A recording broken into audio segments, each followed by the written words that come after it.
Integrity. That's called courage. Free up your mind, use your imagination. All you need to know is I'll get you there. Learning. Now that's the stuff leaders should be made of. Welcome to the Openhouse podcast. Our guests are our students, opinionated, daring, and ridiculously smart. They ask tough questions about life and about learning. This podcast is by them and for them. Thank you, Alex and Eesha, for joining me for the second episode of the Openhouse podcast. We are so excited to have the both of you here. Before we really go into it, I just want to take us back to September 2018, which was really a watershed moment for the LGBTQI community in India. Scenes and pictures from that day are really etched in everyone's memory. But while it was a really big step forward, a law only changes so much. It doesn't erase the everyday experience of someone who identifies as part of the community. And that experience isn't always pleasant. There's a lot to talk about under that umbrella, but today's podcast is about one of those experiences, which is coming out to your friends and family. Before we deep dive into that question, I want to just take a moment to introduce the both of you. Eesha is in class 12 at Greenwood High School in Bangalore. She hopes to pursue English or sociology, or perhaps both in college. Alex Mathew identifies as a cis queer man and has been performing as a drag artist for 7 years. At 32, he has experience of how you navigate a workplace as a queer individual, and he's also seen the LGBTQI movement take a new shape and form. So we're hoping he brings that perspective to this conversation. I want to open up the floor for questions. When you are thinking about coming out, what is it that's going through your mind and your heart? Either of you can start. Because I think I came out before Eesha, so I'll start. Yeah. So I knew that I was different. I knew I was not the same. Like how a lot of people, I don't generally, go in terms with normal and abnormal. So I always say unique and, common. So that is the words I use. So I feel I am unique. I started questioning the society. Why are people getting married, and why are they producing babies as if they are, a machine? All of that. But in a society where patriarchal is the mindset, I had to deal or battle with it on to day-to-day basis. Like from school, my classmates used to say, well, you walk like a lady. College, the same thing. MBA, all about, you're too expressive. You show your hands a lot. To workplace where they don't understand who you are, or they didn't have a proper environment for queer people. To a point where I was like, hey, you know what? I am an artist at heart and taking steps accordingly. It was way back in 2013-14 that I think, everybody goes through midlife crisis, and I went through my quarter life crisis. So when I turned 25, I had that, and I was like, I've not achieved anything in my life, that sort of a thing. And that's when I wanted to do something different on stage. I was a theater performer. I started in 2011. In 2014, I was like, 3 or 4 years has passed by. What have I done differently? And that is when I started watching movies, and I came across this movie called as Mrs. Doubtfire, where Robin Williams plays this loud and proud drag queen. And I was like, if Robin Williams can do drag, I can do drag too. And that is how the birth of Maya or Maya the drag queen happened. With that, it actually was, it's, when you're coming out, the first thing has to happen is how you come in terms with it. It's first the whole internal, how you are coming terms with it. And then you go to your peers. We never go to our parents first. Because especially Indian parents, they're dramatic. They're overly dramatic. It's very common. Like they can be easily hired by Karan Johar, Dharma Productions, Yash Raj movies, all of that. Yeah. But I went and I started speaking with my friends from the community who I was meeting on a regular basis, and I understood where in my spectrum, where in the queer spectrum or the sexuality spectrum I follow under. And I was a bit confused with the whole drag queen, because a lot of people said, oh, so then you are transitioning into being a transgender, or you're transitioning to be a full-time crossdresser, all of that. But I was like, hey, why do I have to fall into all these brackets? I can just be a performer, I can just be an artist. And to come to terms with all of that, I think it was post my first debut performance, which happened in September 2014. And I was writing this long email, which I've been framing for almost 6 months, because it's almost like I had the skeleton, but I was putting the flesh. I was like, I wanted to have a really great email to say that, hey, Amma and Appa, I am queer man and I'm going to perform as a drag queen. For them, it was like a double-edged sword.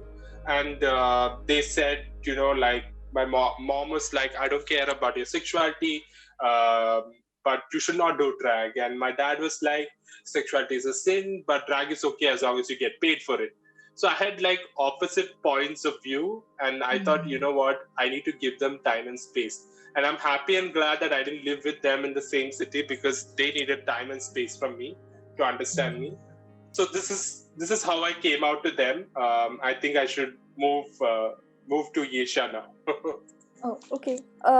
No, so I think, correct me if I'm wrong, the question was what I think of when the word coming out is presented to me. I think of people who I feel comfortable around. And I'm also very well known amongst my friend circle for being very outspoken about a lot of things. So I don't think I shy down from debating people about these things when they say that, this is not natural, or you're too young to know this. I think I have a way to combat both of these responses, which are the most common responses I've gotten from people who are older to me, or even people from my generation who are homophobic. So I think there's a video that my friend sent me a while ago, which basically explains that homosexuality is not just in our species, but it's been around for a very, very long time. If you read Shakespeare very closely, you can see it very present there. And what was the other thing I said? Unnatural. You're too young to know this. Yeah, I'm too young to know. If it's okay for Indian parents to talk about getting their kids married, or even joke about, oh my God, this will happen at Eesha's wedding when she is like, however old. If it is okay for them to assume that I'm going to be straight, why isn't it okay for me to know that I'm queer and that I'm bisexual? And I think everyone who's a part of the queer community knows from a very young age that they're a part of the queer community. So I knew from a very young age that I don't think I saw it as an attraction, but I think I crushed on a girl when I was like 5 or 6. And I didn't think it was abnormal for a very, very long time until someone came and introduced these terms into my life where they said you have to umbrella yourself under and under this huge label that society has for sexuality, and how sexuality is a spectrum. So I'm going to go with what Eesha said, the whole, the unnatural, natural thing. And at the same time, when parents keep saying that all kids, when they're born straight, or they immediately when they're born, they'll decide, okay, we're going to get him married at this age, and then we're going to build flat for him, we're going to buy a car for all of that. By 25, I started getting that messages from my mom and dad, and it was really scary for me, because I knew heart at heart, like how Eesha said, that I am queer, and I don't think so. The moment I had this conversation with my mother, I just told her, listen, I'm ready to get married to a girl, but will you be able to tell her that this is me, that I'm queer? Will you be able to convince her that it's okay, it's normal, it's okay to be like this, So that's when she backed out. She stopped talking about marriage with me. It took a long, thing with parents is it's a lot of unconditioning that you have to do. Like you have to keep telling them that, this is all your Purana, whatever way of thinking. Come to the point this year, this present. Don't think of the past. Or my past no one was like this. That is the first thing they will say. No one in our generation was like this. And I'm like, how can you know what happened behind closed doors? Like, someone could be closeted, someone could be not open about their sexuality, and it's almost like. All I know is this. Correct me if I'm wrong. The men of my father's generation are emotionally stunted. They can't easily show emotions. For no reason, they can't show emotions. Even if they are showing emotions, they try to shut it down. Like it's like, oh, main martu and all of that stuff. That's something which we have to, like I said, we have to keep do unconditioning to our parents for them to understand. Take them, like it's literally like taking a baby to make them do their first baby steps. The same thing we are doing with the parents when we are coming out and when we are trying to make them understand this. Hey, this is who I really am. There's no changes going to go happen. Like my mom called me once and said, "Oh, so are you going to transition?" And I said, "Oh, are you walking out like this?" So she just saw the pictures, right, of me as a drag queen. And she's like, "Are you going to walk out like this?" And I'm like, "Listen, what I do is I take my drag suitcase and I go to this place I perform and put my makeup and all of that to get ready there. And then when I leave the performance, then I leave I remove my makeup and I leave." Then she was like, "Oh, that's nice." So you can see how there was a change with way she was reacting to it. So parents need a lot of hand-holding, actually. Alex, you spoke about the right time to come out, and I want to ask Eesha this. I mean, what is the right time to actually be able to tell your friends or your family? Yeah, okay.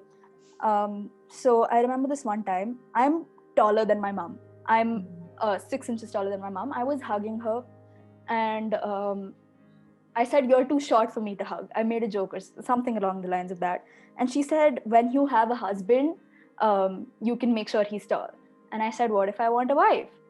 And she said, "No, I have too many problems in life." And I said, "Excuse me, what does that mean?" And she said, "It's okay if somebody else is gay, but my children, I don't want that upon them." And I said, "Why?" And she said, "It's too unnatural." And I said, "It's not though. Like, I can prove to you that it's not." And she said, "No, this is just, you're too young to talk about these things." I think this was like 2 years ago. Forget it, move on. And then she yelled at me. And obviously at the end of the day, she's my mom. I'm not going to disrespect her. I will question and I will push her into talking about things that maybe she's not comfortable talking about, but I won't disrespect her. So I said, okay, maybe this is a conversation for another time. And then last year, after the lockdown started, I started regular therapy.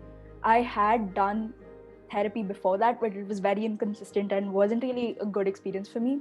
And I think like 3 months, 4 months after I'd settled in with my therapist, and after I'd come out to my therapist, and after I'd said that, like, I've really been thinking about coming out to my mom now, because there's no way she doesn't have a clue just because of how much I talk about it. And also because I really don't want to sit at home this Pride Month and do nothing. Because usually if it wasn't the pandemic, I'd be out with my friends and we'd be celebrating. But this year I had to be at home and I didn't want to not celebrate. And I said, okay, like that's it. That's the line for me. I can't hide who I am just because we're all cooped up in this house. Because the pandemic had already taken away a huge part of my identity, and I wasn't going to let it take away this part too. So I think I called my mom and I said, I need to talk to you. And obviously my heart was racing. And I said, I don't think this is something I ever thought I'd tell you just because of the way you've reacted and all of that. And her first question was, are you pregnant? And I said, no, I'm not. And I said, if the opposite exists, the opposite. And I said, I'm not straight. And she said, you're lesbian. And I said, yeah. I said, I'm bisexual. And she said, okay. And I think her reaction was something that really brought my nerves down. Coming out, especially to brown parents, is not easy at all, because as much as you would like to hope for the best, you just have to make sure that what you're getting is not the worst. So what she said to me was that it's okay. Like, over the past few months, I've learned that as long as you're happy, whatever you do is okay. Because I was in a very dark place and she was really scared for me, and all she's ever wanted for me is to be happy. And she said, and I said, no, but you're not okay with it. And then I think she said something that really struck me. She said, I don't think I'll ever be 100% okay with it, but it's not my thing to not be okay with. It's your thing to decide. Yeah. And in that moment, I was like, no, how can she say that? But then I thought about it and I'm like, I really respect that. I really respect that you said that, because I needed to hear that. I didn't know that it was what I needed to hear, but I did need to hear it. So while it was not like, oh my God, like I'm overwhelmed and I'm so glad that you're gay, it was, it's okay that you're gay. It's not my thing to not be okay with. It's okay that you're gay. And that, I think, is still one of my favorite interactions with her to date. When you are coming out to those who are close to you, how do you want them to respond? Like you're saying, Eesha, I mean, it's not the worst, and her saying it's okay was good enough. What is the response that you're looking for? And this is for both of you, actually, not just Eesha. Alex, do you want to start? Yeah. So for me, if the thing is, the first primary people that you reach out to is your parents, saying that, okay, so this is me. My mom said one thing, like, what happened with Eesha happened with me. That's why I resonate with what you said. She said something, whatever you are, whatever you choose to be, I still love you because you're my son. And when you hear that, if your child hears this, everything else just crumbles down. Whatever problems that we have faced, all crumbles down.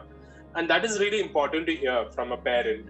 The moment that parents say stuff like, you are not my son anymore, you are not my daughter anymore, and all of that stuff, it's ridiculous. Like, I mean, then why did you give birth to us? That's a question. That is another thing that I ask, So I've heard stories where the parents of queer, there is a gender fluid person that I know. She was still trying to figure out her life. She's trying to find a standing in her life. And her parents were being really hard on her because they wanted her to be settled down and all that. And she just wanted to take her own time, and they just outrightly disowned her. And mind you, it's not like they are from a lower middle class family or all of that, but they are well known in the society. They are well known painters, and for them to do this, I don't appreciate parents that do that. They need to understand the kid's perspective. The problem here is that parents, when they give birth to a child, they want to see a duplicate version of themselves. Like, oh, I didn't achieve this in my life, so I want my kid to achieve or kid to follow my footsteps. And that's when, if a doctor gives birth to a child, wants a child to be a doctor and an engineer, so on and so forth. Now, that's the same case what happened with my parents. Like, they expected me, my mom was in the hospitality industry. She wanted me to get into the hotels. My dad was into marketing and, into journalism. He wanted me to, but I was really surprised that my dad was like, saying stuff like, oh, I don't want you to do marketing or get into journalism. I want you to get into being a CA, a chartered accountant. And I'm like, I'm not interested in being a chartered accountant. So why are you putting that into my head, So they were all shocked when I chose an alternative career choice, where being an artist, being a drag queen, full-time drag queen, plus being an artist manager, something which they were like, they didn't expect out of me. So, And then the next thing, like I'm answering your question, I chose to ignore all these relatives, like those relatives who love to talk or who love to know what is happening in our life, and I really chose to ignore them, block them out of my life, because they are not, they don't care. Honestly, they don't care about my life. And I chose those friends who are ready to accept me the way I am. I spoke to all my friends, whoever was really connected to me at that point when I came out. I spoke to all of them, but there were those friends who chose to like just distance themselves. They were like, okay, this is a lot to deal with. I am going to keep a distance. And after that, it was just, how it is, right? If friends don't keep a contact with you, then you lose whatever communications that you had or whatever relationship you had. So that's what happened with me. So friends who really stuck with me, they stuck with me. People who distance themselves, they're just chapters of my life.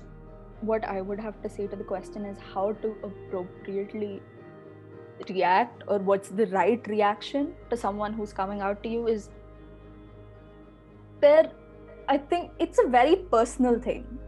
For me, I haven't come out to anyone except 3 people in my family: my mom, my dad, my aunt. Everyone else, I just test the waters, be with them for a while, and then mention it in a casual conversation. Like, hey, I'm attracted to girls too. So there's no really big moment for me. But my aunt, I think, would be someone to learn from. Her reaction really touched me.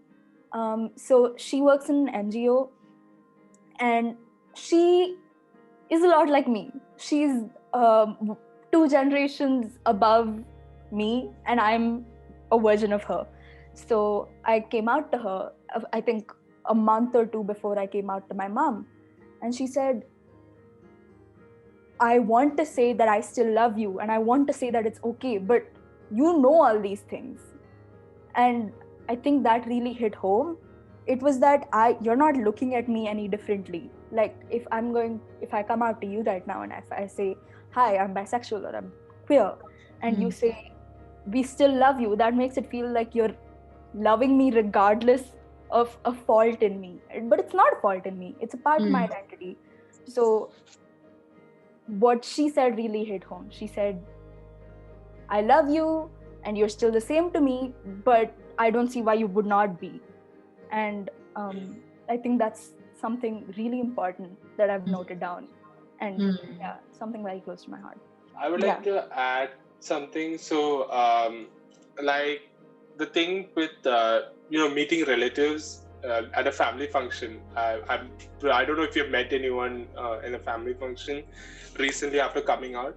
So I had to meet them post coming out, and after 6 years, around 6 years or something like that. And this was for my sister's wedding. So you can generally see a person who's uncomfortable with you. They will speak to, like, if you are standing in a semicircle and you have all these cousins and all of that. So one of these uncles come and speak to everybody. But when it comes to that person, and that is me, he just becomes silent. Because that shows how uncomfortable the person is. And I'm like, don't do that. Don't just be cordial at least. Just be kind to the person so that you don't have to make this an awkward situation. It's just the way how they make you feel, or they feel like they have to put this sort of like a jail spotlight on you. Like, I don't know if Eesha has met your other relatives other than your mom, dad, and aunt. So just saying that this is what I faced.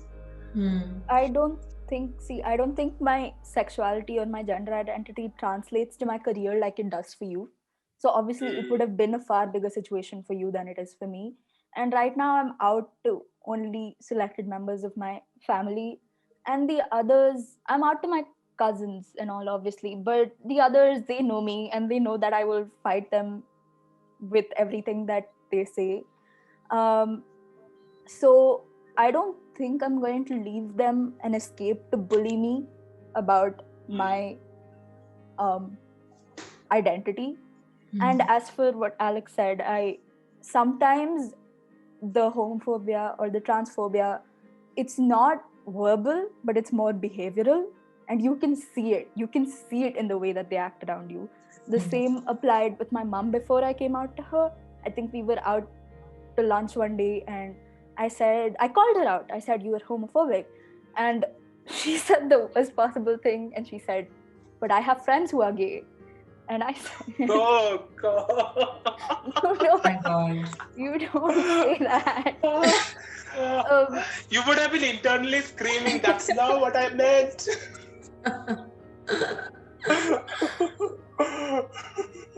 Is it fair to make this assumption then that like those who are younger don't always react with the same prejudice that the older generation does? No, No. absolutely not. I have a lot of my classmates, not a lot, I would say actually, a very few who, because so many of us are so active politically and socially, are too scared to say these things out loud, but it's so blatantly visible in their actions. And you can't even call them out in their actions because their defense is automatically, I didn't say anything. So these are battles that you fight very like head on, and you have to have like a strong headspace before you go into them. And it's definitely like, while the younger generation is far more accepting because they have a lot more exposure to the internet and to people in general, I don't think it's a complete like washout situation where there's no homophobia within the younger generation at all. Yeah. I deal with them like homophobia and transphobia in terms of everybody's scared of me when they see me as a drag queen. So because I am 6 feet tall, and I think I can just kick them where it needs to be kicked, so they won't be able to do anything with me. But most of the what I face in terms of homophobia and transphobia is either through social media or through dating apps. Those are the places that I face, and they're just, it's very easy, right? When you're behind social media account, you can just type whatever you feel like, and that just it's cruel because you have not done anything to anyone. They just blatantly come to you and just say whatever they want to say and just leave. And it's something which I've been dealing with for past 6 years, 6 to 7 years, on how to deal with them. It's a mental torture. Sometimes what I do is I don't react to them. I just delete the comment. I don't want to engage with them. That's what I do. Because I'm like, what is the point of engagement? It's like taking all my energy, waste of my energy and my time. So this is something which I face in terms of homophobia and transphobia with the present generation. Eesha also said something. Eesha also said that, you're constantly like fighting this battle and you're having these hard conversations. And obviously that takes an emotional toll on you. Can you talk a little bit about that? The emotional toll that it takes on you? Yeah, I think I don't really separate my battles. I talk very strongly about a lot of things. So whether it be like, patriarchy or homophobia, or even like people who say climate change doesn't exist, all these battles kind of merge into one for me. And it does take up a lot of my headspace. And when people say things like, just don't watch the news or don't engage with these kind of people, I can't not, because I've already seen it and it's already in my head and it's etched there, and it's hurting, because it's hurting to say, like, this is an example, it's not related to the topic, but when the boys locker room thing happened, I was talking to a classmate of mine who said, why are girls even allowed outside after 8 o'clock? And obviously it really messed with my head, and it like kind of shot me down for the whole week. And a lot of similar battles have had a huge toll on me for a lot of time. I've lost a lot of friends. I think what I can say is to know that you're not wrong. You're not wrong for wanting justice, not only for yourself, but for a lot of other people, not in your city, not in your country, but globally. And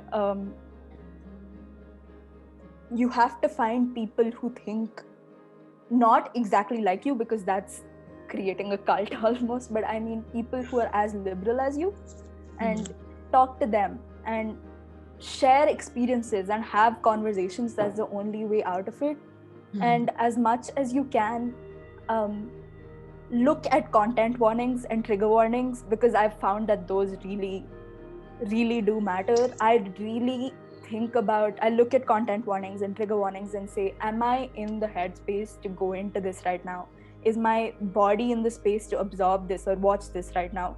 And if I say no, I used to feel guilty, but I don't anymore, because it's not like I'm lazy. It's just that I can't at the moment, and I will come back to it sooner or later. So it's okay to take a step back also. Yeah, sometimes. We experienced someone with a YouTuber. I don't know if you've heard of Carrie Minatti. Yeah. So he, I think he was having some sort of a tiff with a TikTok star, and he started using transphobic slurs. And we as a community, we started calling him out, because we were like, you know what, we can't use such blatantly transphobic slurs. And what happened is, we were sharing it, we were telling people report him and all of that stuff. But the thing, what happened is, he gained a lot more trans, people who don't like trans people, like as his fans. And that just worked against us. We are calling him out, but we wanted people to know this is wrong. That we had like millions of videos from the community saying, don't use such slurs. It's not the right thing to do. But then, no, it worked brilliantly for him instead of being against him. But thankfully, we had YouTube take down a lot of his videos where he's been blatantly using words and all of that. But it showed us the ugly side of transphobia, like saying that there are people who enjoy transphobia and who are okay with transphobia existing in the society. So for me, it took a lot of toll on my mental health. I was like, oh my God, I've been working my ass off for 7 years, and I still have a lot of things to change. The society there's not much change. And the best part is, the people who all supported us for our drag performances and all were okay with him using these words, and they were sharing, yeah, bhaiya, aapne to bahut sahi kiya and all of that. My Hindi is bad, but then the way he said that, he did a right job by calling him out. Yes, all of that. And it was a shock to me. I'm like, you fools, you actually supported us. You supported all our LGBT community, and you are supporting a person who's blatantly using transphobic slurs. So for me, it was like a huge hit during the pandemic, because this all, it is during pandemic that people were behind their phones 24/7, and they were able to easily do whatever they feel like. So it took a lot of toll on my mental health. And I'm glad, Eesha, you are actually going to therapists and you're talking about your situation. But not everybody in the community does this. They think mental health is some sort of like the equivalent to being mad, that sort of thing. And that's the wrong notion. Everybody, it's almost like how we all go to gym to lose weight. It's almost like we go to therapy to either see if we have any baggage, we have any sort of trauma that we face. So we undo it, or we try to figure a way out with it. So mental health is really important. Yeah, the way I like to actually think about it is, every year you would get a routine blood test done, just to see if your hemoglobin's fine, your vitamins are fine. Every year, everyone should go to a therapist and just be like, ask the therapist, am I doing fine? Am I okay? Yeah. And when you look at it like that, it seems quite normal. Like there's nothing out of place about it. There's a lot that you spoke about, Alex, and I think I also want to discuss whether there is a difference in how homosexuals may be accepted, and it's not the same for bisexuals, or it's not the same for intersex individuals or queer individuals. Do you see that happening? So, okay, so to be honest, of the community that I've seen in India, gay, mostly upper, like I'm bringing caste into this because for the fact that pride is intersectional, anything is intersectional. So caste is very important here. Upper gay cis men always have the upper hand in the pride struggles, and it comes with privilege, it comes with are able to make contacts, all of that stuff. So I see them, they being the forefronters, they being like, oh, I'm taking this initiative and all of that. But it's the people who do the hard work are the trans women basically. They are the ones who do the hard work, they do the groundwork, they do all the grassroots level work.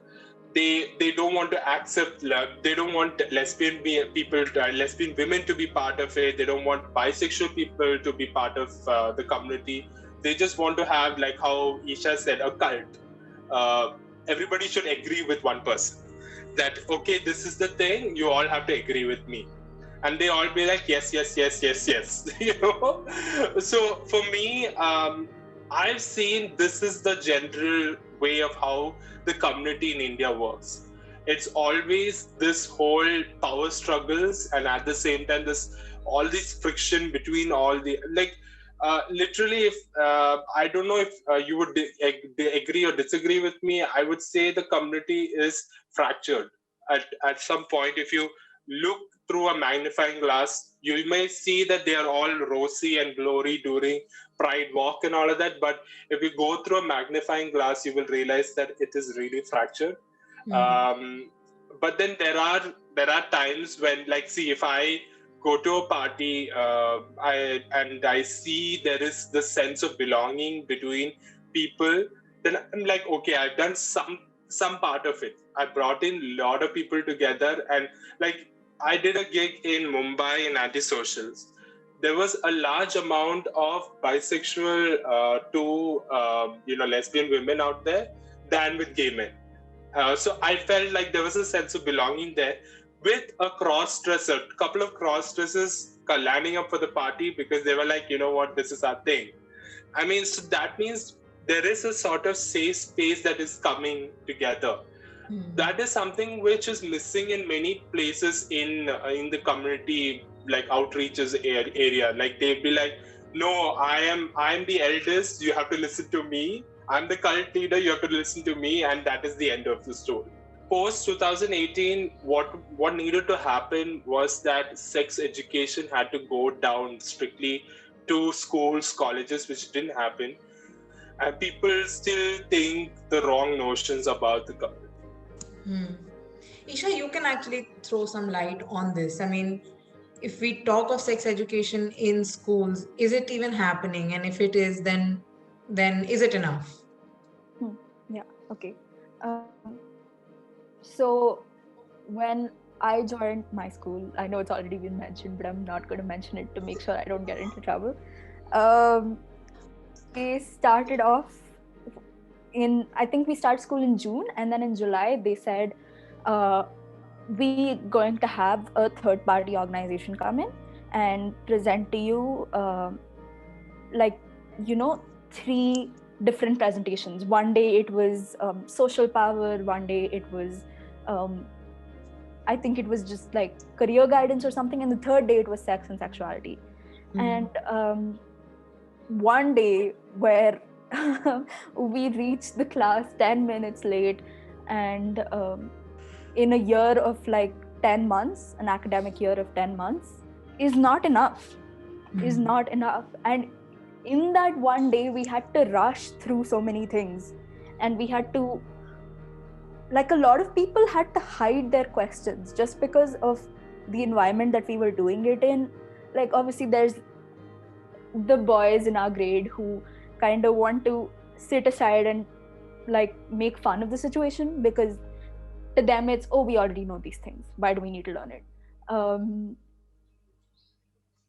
So it wasn't okay for me to ask as many questions as I would have liked to.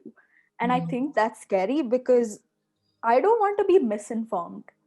I know a lot of people, like, I don't know if this is it's probably an okay thing to say, but a lot of my friends up until 10th grade didn't know that women have 3 holes down there. They like how are these things that are not being taught to us from an early age? And I think one thing that someone really brought to light, it was the lady who was giving us the sex ed talk. She said that parents in India are so scared to give their children the sex ed talk that even when they do it with code words like your flower. And if our parents aren't going to answer these questions for us, if adults aren't going to answer these questions for us, experienced and researched adults, who is? Like, among my friend circle and I, most of the sex ed that we've had through TV shows, or we've had through the internet, and we've done on our own. And that scares me. What if we didn't have the exposure and the access to the things that we had? I think it's something that needs to change fast and drastically. So then this sex ed talk that happened in school was also about the act of sex. It was not sensitivity to the gender spectrum, or like, it wasn't about that at all. There was some part of it that was like, sexuality and the gender spectrum, but there's been no conversation where they've been like, this is the LGBTQ community, you may or may not identify with them, this is the gender spectrum, gender is a social construct. There's never anyone talking to us about these things because we're too young. I've never understood that, but yeah, these are all things that I think we've learned on our own, and never things that have been taught to us like they should be. The next question is a little more for you, Alex. Can you actually give us a snapshot of LGBTQI issues in the country, and where are we headed? We've come a long way, and there's still a long way to go. So starting itself, I said there's so much of people. I mean, there are a lot of people who think pride is not intersection. It's still in that whole thing about that pride is only colorful. We just go walk in the parade and that's it. What I see happening also is that there are a lot of people joining politics from the community, and that is really required because we have a government which is blatantly passing out laws and all of that about the community without even consulting the community.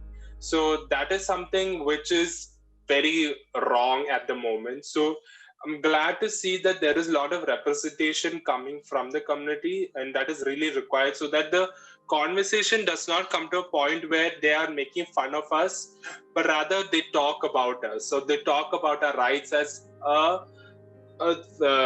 citizen of India. And I see that there is a lot of Dalit queer writers turning up and voicing what they want to say, and because a lot of them have been suppressed for all these years, and they're just they're being given voice at the moment. So there is great stuff happening, and there is a lot of regressive stuff happening at the same time. The two of you belong to like different generations, I think some 12-14 years apart. How much have perspectives changed in that time? So I'm going to start. From what I hear from Eesha, I'm glad that there is a generation that's being open towards the community. But I come from a generation where people were clueless about the community. They didn't know anything about the community. They were like, oh, okay, this is what the community is about. And then it was their choice to, learn more about it or not learn more about it. I still have school and college friends that I don't keep in touch with because of the same reason of they are not able to understand where I come from in terms of me being a drag queen and me being a queer cis man. So there is eons difference, but at the same time, there is a lot of, I think we are tied together with the whole, we are part of the same community, and we we celebrate ourselves really well, like fully, 200%. So that is what is the connection between us. Yeah. Most of Alex's generation that I've interacted with has been via family or via internships and work projects and all of that. But these are people who I come across who are very open-hearted. These are the people who I came out to first. Very open-minded is the right word. And they're willing to learn. I think that's what I see is a huge difference between, say, my parents' generation versus Alex's generation and then my generation. There's a willingness to learn and to understand and to be more empathetic towards people and their situations. And I think that's where the perspective difference comes in, where while there's a lot more people who are accepting, or at least pseudo accepting, from my generation, there are people who are still learning from Alex's generation. And I appreciate that. I appreciate people who will come forward and ask me questions with no intention of hurting me, but just purely with the intention of understanding. That actually brings us to the close of this conversation. If there's anything that you would like to just add, both of you, as closing remarks, please go ahead. Alex, you can start off. So, what I would like to say, closing remarks, is that if you are listening to this and you're wondering if you want to come out or you want to, how the community is going to be, we are open-hearted. We are ready to accept you. We are ready to guide you. Don't be afraid, first of all. There are people out there. We all have been to through that whole phase. When you come out, you'll feel that there is this burden that is being lifted out of your shoulders. And that's what matters, because you are able to be yourself and you're able to be comfortable with who you are. So just come out and celebrate yourself with us. Don't worry about what the community thinks about you, what the society thinks about you, and what your family thinks about you. Just be who you are, and that's what matters. I think what I would like to say is that, like he said, don't be afraid. It's okay to be afraid, but you don't have to be. And I think one thing you have to remind yourself is that nobody has to understand your identity or your form of self-expression to respect it. And that's something I try to remind myself on a daily basis, is that I don't have to understand something to be able to respect it for the sake of somebody else. Yeah, that's all. My key takeaway is that essentially, like, all the gender norms that we do impose on, society, they are really learned ideas. And when we talk about natural and unnatural, it's a conversation that we need to move out of now, and really move towards sensitivity and educating ourselves, right? So thank you so much for this lovely conversation, and I know this is going to be valuable to everyone who tunes in.